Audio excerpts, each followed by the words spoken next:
Well, we're excited to have with us on the phone Matt Fuqua, one of the founding members of the Afters. It's great to talk with you, and thanks for taking a few minutes to be with us. Yeah, no problem, Mike. All right. Well, we're really excited to have you here in Syracuse on March 11th with Steven Curtis Chapman and Josh Wilson. But before we get to that, I know that the Afters, that you guys have a large and pretty diverse fan base, and I think it would be great to give a little bit of background and history on you and the group. And so, tell us how did you first get into music, and how did your musical journey lead you and Joshua Havens to create the group? Well, it's interesting, I guess. They say that you're born with, with the heart of a musician. That a lot of that is just what you're born with. And I don't know. I think I would probably agree with that for the most part. My parents were both very musical, and I grew up with all kinds of different instruments in the house. I've sang my entire life. I don't ever remember a time not performing in church choir and things like that. And I just grew up around it. It's just second nature to me, I guess. Um, anyway, I picked up a guitar in college. I'd never played guitar before, which is kind of weird that I started that late in life, but um, and I just loved it. I just kind of fell in love with it, and I guess I really kind of devoted the rest of my life just to playing guitar. I didn't realize what the implications for that were. I still planned on, finishing college and getting a regular job, and I don't know. That's just what I just thought that I would do that. And music as a career just kind of happened to me. Josh and I we sang in high school choir together, which is where I first met Josh. And then we ended up working at Starbucks together. And that's kind of when we started singing and playing together. And we just did it for fun because we both just loved music. And we would, get a couple of friends together and put a little show together here and there just for whatever. And it's kind of weird when I actually think about it. But we just started playing together, and it felt like it over the course of a couple of years kind of became like a hobby that we kind of made a little money on the side doing, and then it kind of became a part-time job over the next few years, and then a couple of years after that, it just seemed like, wait a minute, this is like my job. This is weird. So there was a lot of playing and writing and working leading up to us actually getting signed. I guess, man, it was probably 8 or 9 years ago now. We had probably played 6 or 7 years before we actually got signed. So it's kind of the old-fashioned story of, you play a lot and you grow and you travel and you grow and you become a little bigger. And I don't know, it just was real organic, I guess, for lack of a better word. Well, it seems like the sort of the dream where you're playing in a coffee shop one day, and then sometime later, a couple years later, you're recording records and Yeah. getting out there. So that's really interesting. And the trajectory of your music and the group and where it's gone has really been unique. And a couple of your songs being theme songs for TV shows. Eighth and Ocean on MTV, Beautiful People on ABC Hmm. Family. Your music's been on The Biggest Loser, So You Think You Can Dance, America's Got Talent, and a lot more. And because of Hmm. the wide exposure, there may be a lot of people who have heard your music but don't necessarily know you, as a group. How has that success and that exposure impacted you and the group? Yeah, it's fun. It's fun when just a couple of weeks ago, American Idol used one of our songs, and we just happened to be all together. We were writing, actually, working on our next record, which will not come out for quite a while, but because we just started. But we just all happened to be together, and so we sat down and watched American Idol, and bam, there was our song. I was like, wow, that's really cool. Um, anyway, I don't. It doesn't. It's fun. It's super fun, and I think I love it when I love it when we can sneak our Christian songs onto mainstream TV, and I think that's really great. It's not the measure of success by any stretch. So when those things happen, it's fun and we get excited about it. But then the next day happens, and everything is the same as it was before. So I still have to wake up and drive my kids to school, and make their lunches, and take my dog out for a walk. So it's just life is the same.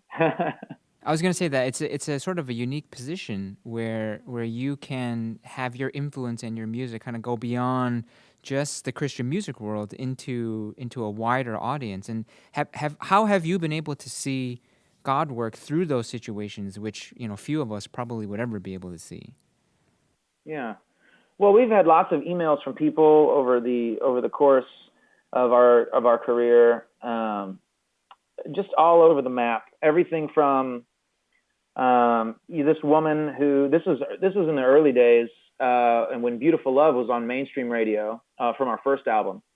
And this woman emailed in and said, I had packed up my bags. I was leaving my family. I was driving out of town, and I heard this song come on, and I broke down and realized that this is not what I should be doing. And she turned the car around, and she went to counseling with her husband and straightened their marriage out, which was a really cool, I think a really cool story. I couldn't imagine as we were writing these songs, and then we get some of these emails back about how this song impacted somebody. I could never have imagined when we were writing it have that kind of impact on someone. So it's really cool. I mean, our music goes a lot of places that we can't go, or that we won't ever go. And that is cool. I think it's amazing how God uses music in people's lives. It's a very powerful instrument. Yeah. Well, it is interesting because music kind of permeates everybody in lots of different situations. What goes into your music? I mean, when we listen to your music, we sort of get a glimpse of your hearts as you're writing it, and you allow us as listeners to sort of see inside your lives and get a chance to ride along with you on the journeys that you guys go through as it's expressed through the music. When you guys sit down to write new songs, what do you use as inspiration, and what influences you guys to arrive at what we ultimately hear on the radio or on our iPods? Well, we almost always write from personal experience. If it's not something that we are directly going through, it's something that someone who is close to us is going through. And every song is different, but our current single, Brokenelujah, for example, we were all together I believe we were in the Denver area, and we have a friend who's a worship leader at a church in Colorado Springs, and we thought, well, that's a short little drive up. Maybe he, is available to come, hang with us, and we can catch up a little bit. And we call him, and he said, man, I'm just right in the middle of it's just crazy over here. They just let people back into the evacuated area. This is when all the wildfires were going on. So they had just let, people back into some of these evacuated areas, and there were just dozens of families at his church that had gone back to their homes and just found just a pile of smoldering ashes, and it was just, he was walking through this with these families in his church, and he just couldn't imagine what it would be like to lose everything that you have, and so as he's telling us this, there's like bells going off in our heads, because a couple of us had been reading Job, and we were like, oh my gosh, this is what it is to worship God.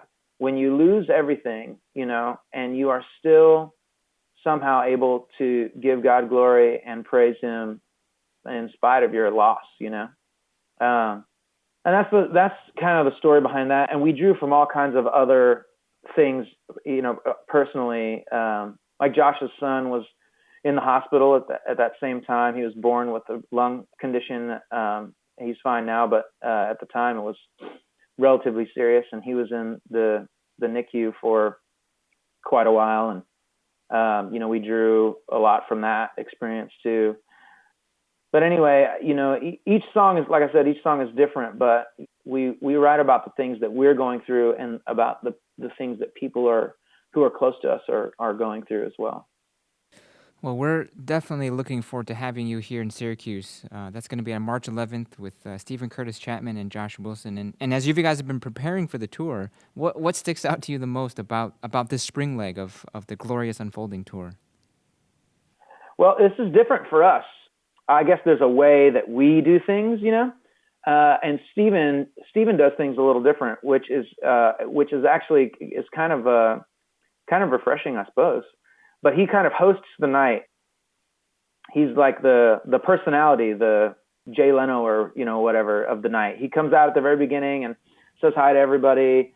He plays a song with Josh Wilson, and then Josh plays his thing, and then he comes back out, and then he plays a song with us. And then we play our set, and then he comes back out, and it's kind of like it never stops. And he's just always out there, kind of introducing people and like telling you what's going on. It's really cool. I think it offers a bit more insight into who these people are that are playing these songs, which I think is real fun. So. Well, it sounds like it's going to be a really unique evening, and not just music, but also other things kind of folded in there. So that'll be on Tuesday, March 11th at 7 p.m. at North Syracuse Baptist Church here in Syracuse. So, Matt, how can people follow you online? Are you guys on Facebook, Twitter? Where else can we find you? We are. I know we're on Facebook, facebook.com/theafters. And I think our Twitter is The Afters Official. It should be relatively obvious when you get on Twitter. Well, we'll find it, and we'll post those links right on our webpage. So that's great. If you're listening to this, just scroll down a little bit further, click right on through. You could like them on Facebook, follow them on Twitter, and so forth, and be able to keep up with Matt and the rest of the group as well. Matt, thank you very much for your time. We know that you have a lot of things going on, and we are very much looking forward to having you here in Syracuse, and we'll talk to you then. Thanks, Mike. All right.